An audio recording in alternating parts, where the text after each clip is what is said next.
Hello and welcome to the debate. I'm your host Sana Maqbool with you at PTV WORLD. In today's show, we're going to be talking about Prime Minister Imran Khan's visit to Russia, a much-awaited visit and something which is, of course, of extreme importance to Pakistan since it's happening after a very long time.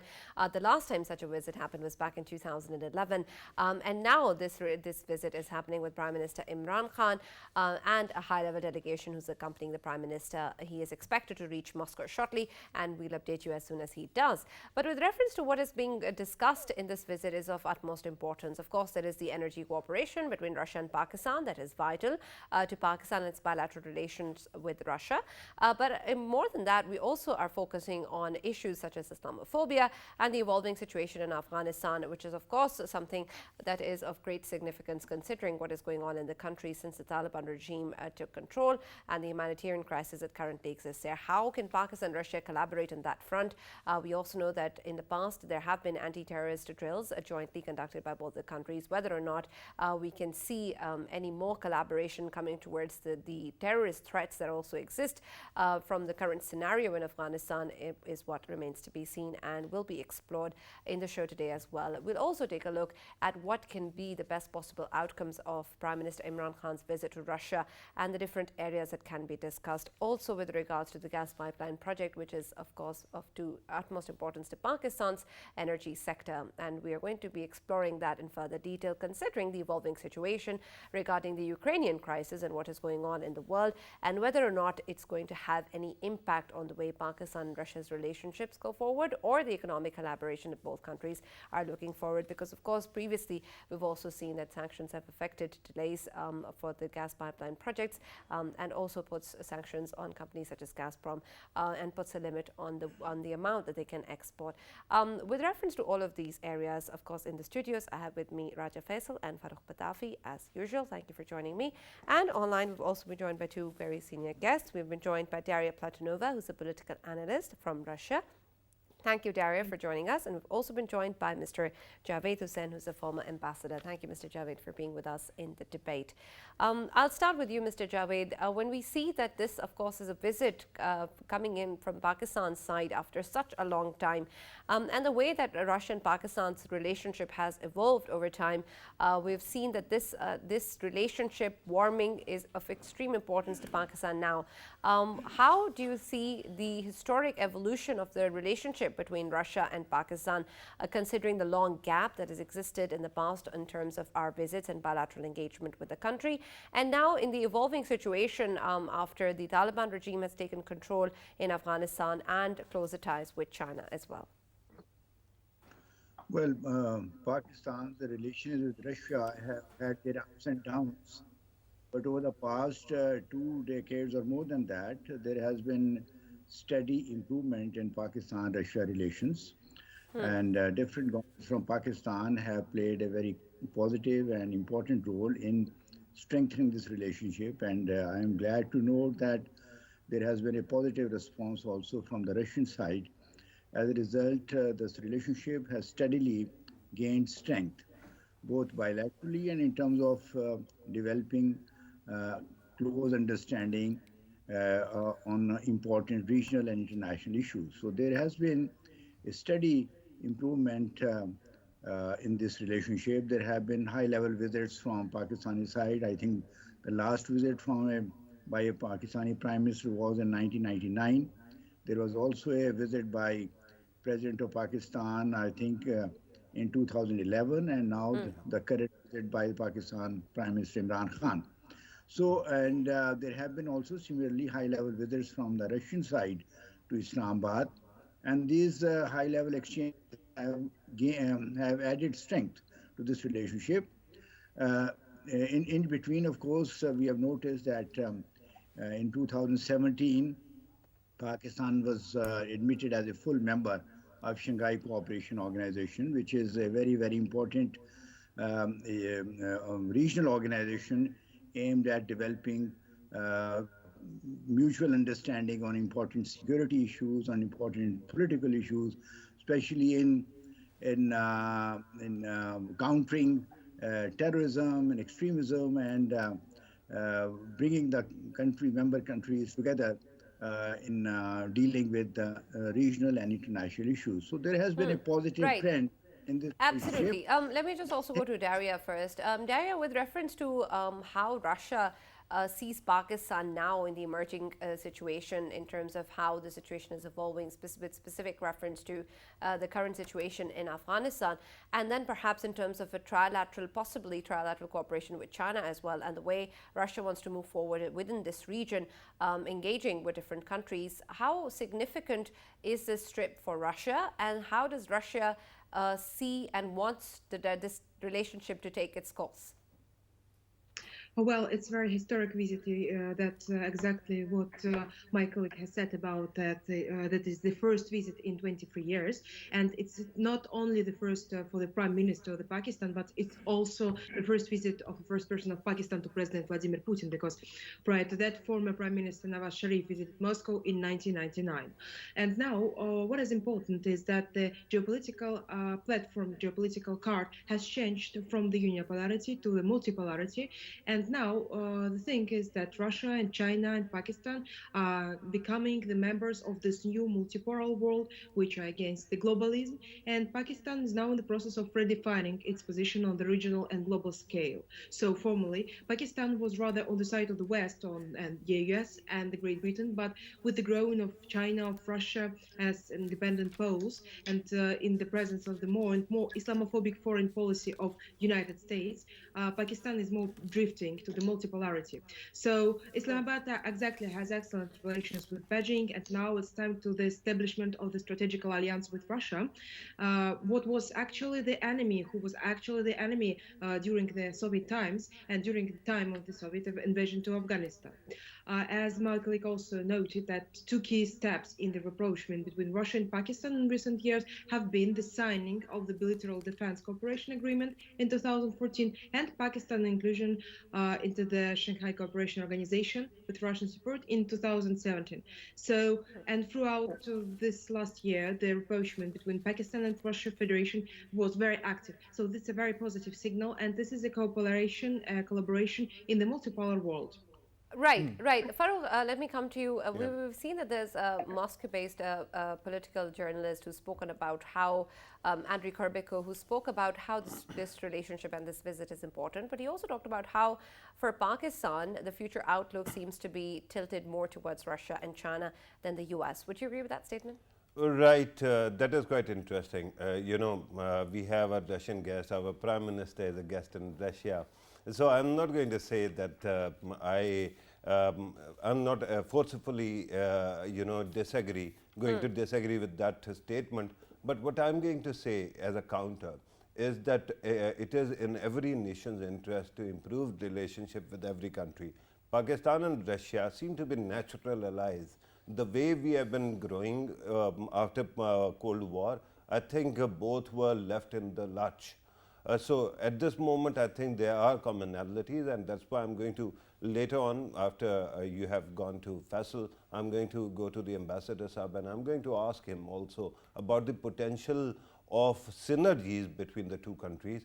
But for now, I think that it is very crucial that Pakistan does exactly what the Russian Foreign Office spokesman said, that this bilateral relationship is not against any other country, right?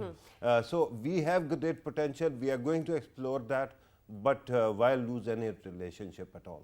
Sure, and I wanted to come to that as well when we talk about how this bilateral relationship is not against any other country, and of course that Russia, we've seen, also has good ties with India.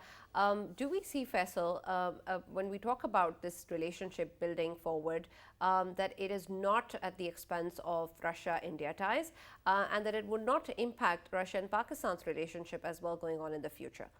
Sana, Russia would obviously know better about it, but how I see the things moving on in the region right now, we know that there is a presence of Americans in Indo-Pacific. I keep on highlighting this factor, but in shape of AUKUS, obviously a military alliance, in shape of Quad, obviously we know that India is part of it, and India portraying as the front line for the Americans against. India is not part of AUKUS. It's not, but Quad I'm talking about. So India is part of Quad, which is not a military alliance, though not now, but in future there are, it might turn out to be a military alliance in future. So all of these things, looking at them, and then knowing the fact that obviously Russia has concerns over American presence in Indo-Pacific. So looking at that, to me, it feels like Russia wants to join itself with the CPEC through Central Asian republics and through Afghanistan, just to be present there, just to make its presence felt by the other powers. And here I just want to talk about what kind of opportunities Pakistan can provide and in what shape. We know that oligarchs, they are getting sanctioned in the Western countries, and if they are getting sanctioned in there, so they would be looking for alternate, sort of economies to invest in. Invest in. We know that in CPEC we have special economic zones, and we can expect that the oligarchs would be interested in investing in them. And if we talk about the real estate as well, Pakistan is a country that can give many options all right. in This terms is something of I want to ask Very- Daria as well, but No, before no, that, hang on, Farrukh, hang your on, hang question on. to the I ambassador. have a complaint. Here, Okay. Sana, you ask him all the juiciest questions. You know, India is very important story, and I His want to answers actually are chime juicy, in. I think. I That's want to what it actually is. chime in. Number Go one, ahead. Pakistan should not be part of any military alliances now. Pakistan land should not be used for any kind of international basis, right?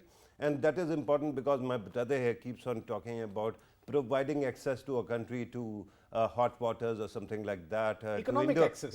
Yeah, economic is okay, but you're talking about in terms of strategy. The second thing is India is not going to be part of any future alliances. Why? Because it is beyond redemption right now. It is burning itself down because of its culture, its politics, and its deductive stances on various things. So let us first actually look at the whole spectrum of relationship with all the countries, especially Russia. And I understand, Sana, you wanted to go to Daria, and I should compliment her on her background. It is pretty dramatic as well. But first, let me ask Ambassador Saab, what are the potential points of synergy between Russia and Pakistan, and how to explore them, sir? Well, I think at the highest level, we have to recognize that the world is moving from a unipolar world to a multipolar world. And in this context, we see that the US-led West is putting pressure both on China and Russia. Russia from the western side and on China from the eastern side, and which is inevitably, persuading or strengthening strategic partnership between Russia and China. Now, as when we come to our own region, we see that India, for all practical purposes, has joined the United States in this game, which is being played at the highest level internationally. So, therefore, this trend is going to have create an imbalance in South Asia region, and Pakistan's strengthening of Pakistan's cooperation and relationship with Russia and China will have a balancing effect in our region, will have a stabilizing effect in our region. Now, this is the highest level scenario with which we have to keep in mind and which we have to deal with. Secondly, when we go beyond that, we can see that there are enormous possibilities of cooperation between Pakistan and Russia, both bilaterally and regionally. At the regional level, we have the framework of Shanghai Cooperation Organization, in which we can deal with regional issues and also take positions on international issues. Besides that, Afghanistan, which is at the moment deeply destabilized, despite the fact that there is an Afghan Taliban government, there is a need for Pakistan and Russia to develop mutual understanding how to deal with Afghanistan as it is now, so that there is stability there, so that there is peace there, so that its economic situation improves, and so that it does not pose a threat either of terrorism or extremism to any other country, neighboring countries, including Pakistan or China or Russia or Central Asian republics or any other country. All So right. this is I a just very, very want to important. quickly go to Daria for the previous I question, wanted to go Faisal, if you with don't reference to CPEC, and we were just discussing that earlier. Yeah. And I wanted to ask Daria, that whether or not Russia is going to actually be involved in CPEC in any way or the other. This is something you talked about, Faisal, before, and is what I want to explore with Daria as well. We've talked about the trilateral cooperation, but with reference to specifically to CPEC, is there any possibility, Daria? I was pointing my attention to the topics of the collaboration between Pakistan and Russia, and now we have exclusive information, and our media just coming in this moment about the topics which will be raised during the upcoming meeting of the President Putin and Imran Khan. This is the key point: is Afghanistan, security in the Central Asia, and the energy cooperation. This is the information which is just given by TASS, that Russia will also speak about the energy cooperation, which is very important. And here I think that the most principal way of collaboration, coordinating our position, is the Afghanistan ground. So that means that now Afghanistan is some kind of the crossroad of where 4 countries minimum have their interest, and not only interest, but the interest not only for them, but the interest of the reconstructing the country. So this is for sure Russia, China, Iran, which is very anxious about the Shia minority in the country, and as well Pakistan. And I think without these 4 forces, there will be no stability in the region of the Central Asia. If there will be no collaboration, there will be the radical Islamism, which is quite a threat, which can be seen in the ISIS moving. But I think that now this is a chance for all the region to be in a secure position, to be reinstalled, to be reprogrammed. And this collaboration of 4 countries, which is extremely important, which can really provide the security in the region, is now the key topic of all the discussion between Putin and Imran Khan. And exactly, if you was following the situation attentively, you have seen that even before this September, before August and the installation of Taliban government, Russia was very interested in contacting the Taliban government, and not the government at that time, just Taliban, representative of Taliban organization. And this means that Russia is very subtle in the level of understanding its regional partners. It's not following Okay. the other Yes, agenda. Yeah, Daria, I had a question from you. If we look at the current step of Prime Minister of Pakistan, Imran Khan, taken at a time when all eyes are on Kremlin right now, and he is going there, it is being considered as an extra mile which he has covered by the Western media, because everyone was expecting that maybe Imran Khan would say, call off this visit. Looking at the current situations, obviously a military standoff right now, but still he's going there. What my concern is that while he will be there, of course he had a stand which is a long-standing stand, in which he believes that all of the bilateral conflicts should be dealt on the tables rather than with the military penetrations or anything like that. Do you think that we should be expecting an extra mile from Kremlin, from President Putin, when it comes to my Prime Minister visiting your country? Sorry. Can you repeat the last phrase?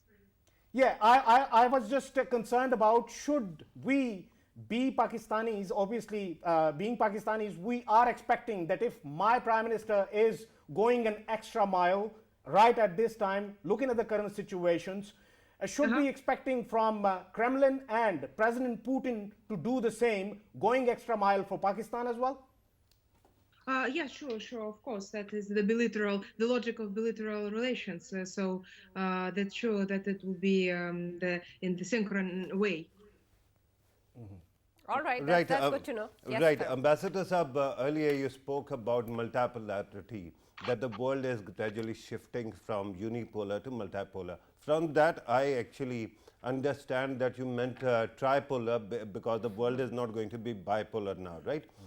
In that scenario, this institution called SCO, Shanghai Cooperation Organization, what exactly is its potential? Because in the end, there are 2 major powers which are actually sitting there, and a potential major power, that is India. So how do you see all the potential of this organization emerging in coming days, sir? Well, Shanghai Cooperation Organization was initially established basically to fight terrorism, to counter terrorism, to counter extremism, and to counter any ideas about separatism. These are the three initial elements which were the founding or the basis on which this organization was established. But now it is evolving, and there is increasing talk about helping or encouraging cooperation among the member states in various fields. And the whole purpose is that this organization should become a vehicle for strengthening security in the region, among the member states, and also in encouraging or facilitating progress and prosperity among the member states. So this is the direction that this organization, I think, is likely to take in the years to come. And I am glad to note once again that Russia played a very important and positive role in enabling Pakistan to join Shanghai Cooperation Organization as a Great. full member in 2017. So we are hoping that this organization, for instance, can also develop or evolve understanding among the member states and how to deal with the Afghanistan issue, in which, of course, four countries that our colleague from Moscow has mentioned, Derry has mentioned, that Russia, China, Pakistan, and Iran are perhaps going to play the most important role in ensuring or in facilitating or encouraging stability and peace and Right. progress in economic stabilization in Afghanistan. And this visit by Prime Minister Imran Khan to Moscow is a very, very important opportunity to exchange views with President Putin on this important issue, besides other regional issues, and also on, besides bilateral issues, how to develop economic and commercial and Right. security and technical cooperation between Pakistan and Russia. So this is a Right. very, very With, important with your permission, Sana, opportunity can we for take this the leaders. question to Daria as well? Yeah. Daria, very, very quickly, because it is important to see how great power relationship develops. SCO is very important, and it has been very regularly pointing out the need for a multipolar world. But at this moment, it seems that more or less all nations see eye to eye. But India and Pakistan are two members that don't seem to get along. And then it seems that India has been evading SCO's platform of late. So, how do you actually square that circle? And how do you make sense of SCO's potential in coming days when the two such important components, and not only Pakistan and India, but China and India India as also, well. they cannot, they don't see eye to eye. How do you actually work this organization then? Yes, actually, the multipolarity is not something which is simple. It's something like a difficulty even to install. But I think with Russia, who is also the partner with India in BRICS, there is a possibility to become the mediator of the situation, the mediator between India and China, mediator between India and Pakistan. I think this is very important for us. Also, this is a very, very important moment and a very bad moment for in the geopolitical sense that India is participating in Quad, an alternative to NATO, actually, and a bloc which is really with a threat to China, which can be also the threat used as threat to Russia. And here, I think that the role of Russia in this conflict, in this Are you saying, Daria, that President Putin can play a role in resolving Kashmir dispute? I think he can play a role in this conflict. I think he can Awesome. be some kind of intermediator. He can be the leader of the dialogue, and that is very important. That Russia is on the distance from that conflict, because like this, the mediating role will be more clear and crystal. And I think this is very important also topic which will be discussed during the meeting, the Kashmir question as well. Right, Daria, that's great to hear. But of course, I have doubts as to how this is actually going to happen and whether or not it's going to actually result in something which is tangible. Because we've had offers of mediation before as well, but no real mediation in terms of an actual change for the people of Kashmir. Yeah, sure, of course. The mediation is not the the very easy process. It is a complicated process of analyzing the ethno-sociological maps, the religious maps, the geopolitical interest. But still, this is much better than have U.S. and globalist elements like United States as the mediators of the conflict, because they ignore at all the ethno-sociological differences. And here, this Russian approach is much more interesting. For example, Afghanistan, Russia had the chance to be in the recent times to be as one of the 4 countries who are reinstalling the stability in the region because of its important attention, the importance of the attention which it pays to the ethno-sociological divisions at religious points. And Russia was trying also to be on the Iran side, saying about the necessity of saving the Shia minorities. So I think Russia has an experience in this conflict. All right. Yes, Faisal. Ambassador Javed, I have a question in 2 parts. Number one, looking at obviously current stance of Prime Minister Imran Khan, we know that diplomatically, if he's going to give any statements on Ukraine, then statements would be that, you know, he always wished that there is no conflict and every conflict is going to be dealt on the table with the you know, dialogue. So this is what he's going to maintain. But looking at these things, how the West would be looking at his presence in Kremlin? Could you please you know, say something about it? And the second thing is, we know that in past Prime Minister Imran Khan, he you know, sought help from President Trump, former president of US. He wanted him to intervene for Kashmir resolve, and that did not take place. Now, if he does it the same in Kremlin, knowing the fact that Russia had a good sort of relation with India, could we see him seeking President Putin's help in this context? Right, and the first part is essentially about the optics as well, sir. How the world is going to view it. Please go ahead, sir. Yeah, well, I think Prime Minister Imran Khan has been very courageous in undertaking the visit to Moscow at this time, and this shows his regard and his deep interest in strengthening bilateral relations with Russia. So I think that is something I'm sure which would be appreciated by the Russian leadership and the Russian government. So that is number 1 point. Number 2, as far as the Ukraine crisis is concerned, Pakistan, and I'm sure Prime Minister Imran Khan will reiterate that, Pakistan has clearly stated that we stand for a peaceful settlement of this issue through dialogue, through talks and negotiations, and keeping in view the principles of the UN Charter and principles of international law.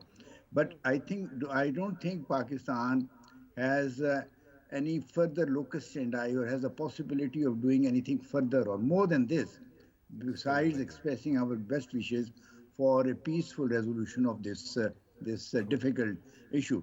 But we do understand at the same time Russia's deep security interests.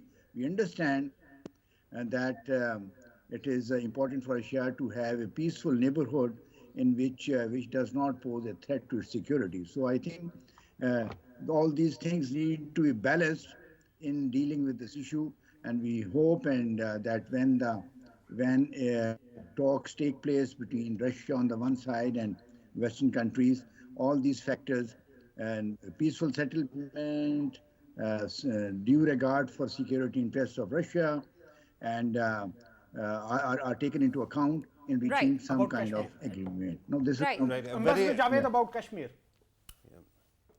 Yeah, Seeking the help. second thing that you asked is, of course, Pakistan has always welcomed a mediation by a third party in helping resolve the Kashmir issue. In the case of President Trump, India rejected that. India has... Right.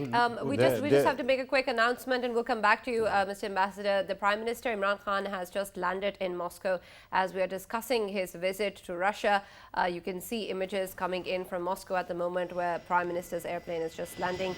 He has reached Moscow and he's going to be there on a 2-day official visit along with a high-level delegation accompanying the Prime Minister, who's accompanied by the Energy Minister, Hamad Azhar. He's also accompanied by the Foreign Minister, Shah Mahmood Qureshi, the Information Minister Fawad Chaudhry, Planning and Development Minister Asad Umar, Commerce Advisor Abdul Razak Daud, National Security Advisor Dr. Maheed Yusuf, and other senior members. And we know that Prime Minister Imran Khan will be holding high-level delegation talks with his counterparts in Russia, and also have a one-on-one meeting with Vladimir Putin. And many issues are going to come under discussion, including energy cooperation between Russia and Pakistan, along with issues such as Islamophobia and the evolving situation in Afghanistan, and the way that Russia and Pakistan can collaborate on that. As you can see on your screens, Prime Minister Imran Khan is disembarking the plane and has reached Moscow. He is on an official visit to Russia.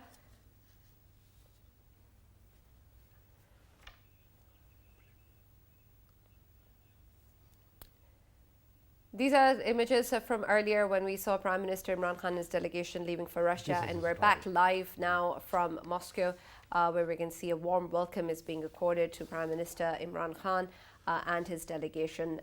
This is an important and significant visit by Prime Minister Imran Khan and the senior level delegation that is accompanying him to Russia. After a gap of more than a decade, this high-level visit is happening between Russia and Pakistan. Prime Minister Imran Khan has landed in Moscow, and you can see on your screens that he has reached Moscow airport. He's been received by warmly by his Russian counterparts, and now he has moved on to his next destination. We'll keep updating you as more news comes in from Moscow, and of course taking a close look at Prime Minister's engagements on his two-day official visit to Russia, along with a high-level delegation. As you can see on your screens, there are going to be many issues under discussion, including energy cooperation and other issues such as Afghanistan as well. Faisal, you wanted to add something earlier? Yeah, I just wanted to say, at this time, the timing should be, looked at.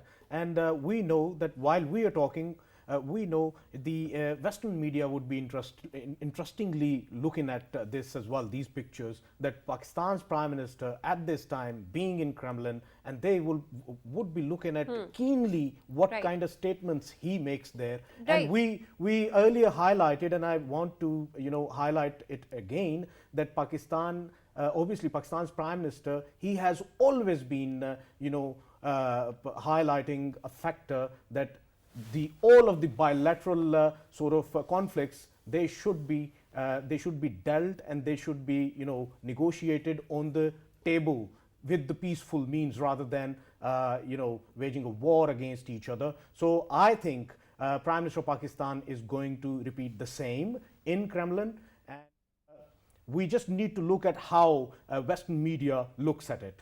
Right, and Faisal, this reminds me of something that we were earlier discussing in the show when you spoke about how the Prime Minister, of course, has always stated that there is no military solution to a conflict. He's talked about that both in conflicts that with regards to Pakistan and internationally as well.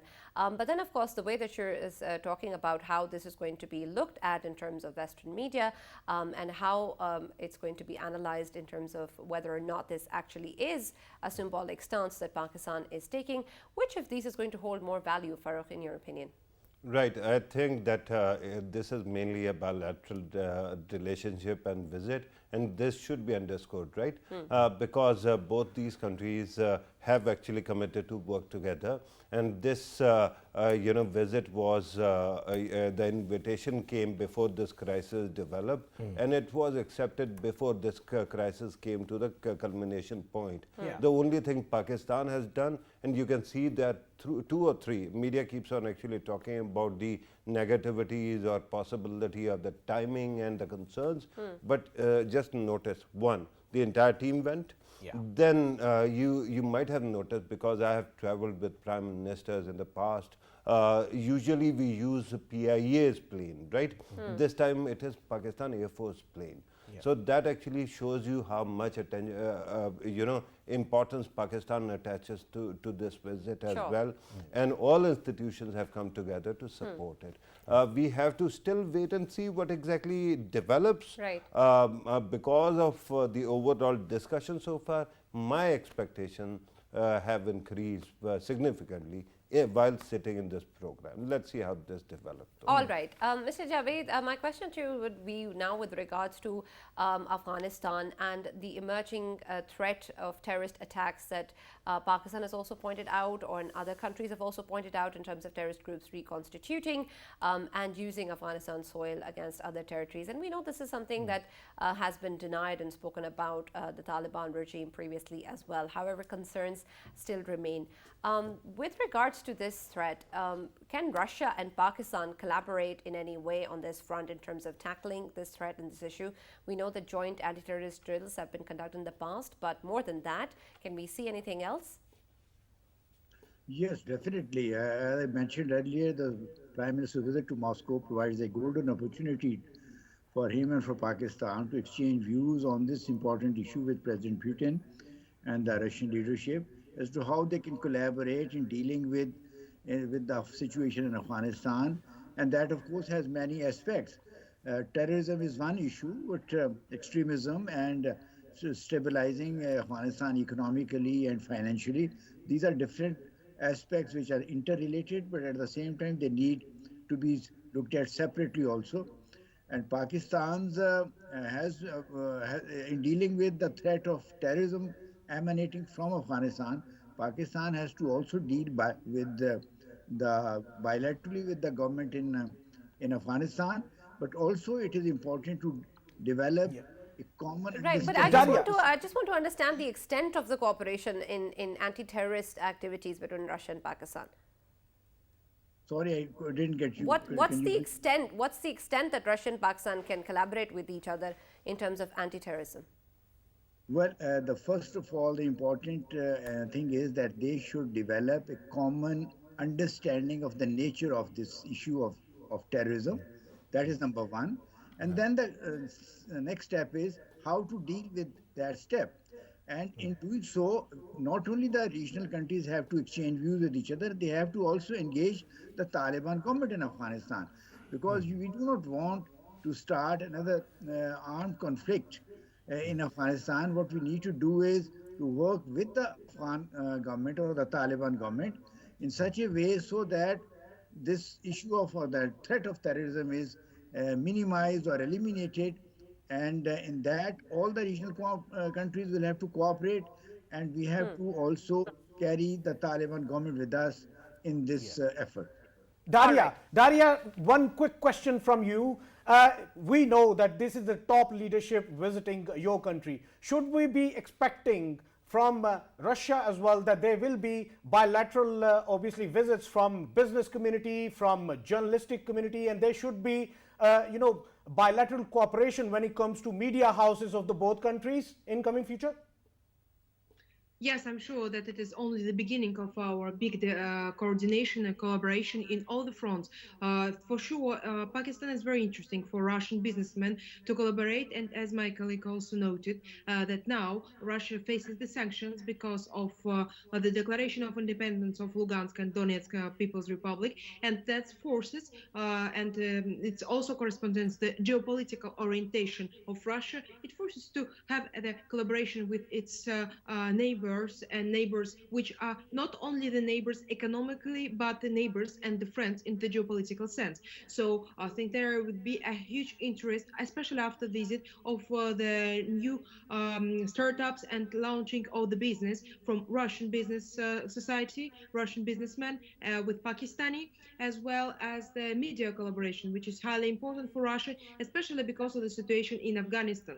I wanted to note exactly that the cooperation in Afghanistan with China, Iran, Pakistan, and Russia, this collaboration was very, very important for the security of the region. And it's very interesting that Russia is much more detailed in the analyzing the ethnical and religious factors than, for example, the American forces, which was ignoring this diversity. So this is very important that Russia, Pakistan stands together in all the questions, from business to media which is now very important to be under our control, because if it's not under anti-globalist forces, then it's under the globalist forces, and that means that we fall into the American propaganda. And this is also important to have the geopolitical cooperation, which is already installed, the energetical cooperation. And I will remind you that according to Russian media, it's very important point. Now there will be discussed points of the constructing of All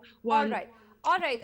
My last question to you, Mr. Javed, since we're almost out of time, would be with regards to Islamophobia. We know that perhaps both countries share similar views on this issue, but in terms of tangible actions that the countries can take in terms of tackling this issue and also on a global scale, what can those be? Well, we are all aware that Prime Minister Imran Khan especially called, telephoned President Putin to thank him for a very constructive and positive statement on this issue of Islamophobia, which is basically based on a misunderstanding of the message of Islam. Islam stands for peace, and to misinterpret Islam as in any other way is totally, I think, unacceptable, and is likely to produce negative effects. So Pakistan appreciates, and President Imran Khan has personally appreciated President Putin's positive gestures on this issue. And this visit again would enable them to look into different dimensions and different aspects of this dangerous phenomena, and to see how they can collaborate with each other in removing misunderstandings about Islam internationally. And we, of course, are fully aware that Russia itself has a very large number of Muslims as part of its population. I think, if I'm not wrong, it's about more than 20 million or maybe about 30 million people. Right. All right, Javed Sahab. Unfortunately, that's all we have time for. Thank you so much for joining us. Thank you, Daria, for joining us and being part of the debate. One rhetorical question, and just only to India. Ajit Doval, where are you? All right. On that note, we're going to conclude from the debate, since that's all we have time for. Of course, there are huge hopes from our visit to Russia and the relationship to develop in the future. And we want Russia and Pakistan to develop and cooperate in even more diverse ways. And of course, for this visit to hold the significance that we know it holds in terms of actual benefits for both the countries. Thank you for watching the debate. We'll see you tomorrow at 9 p.m.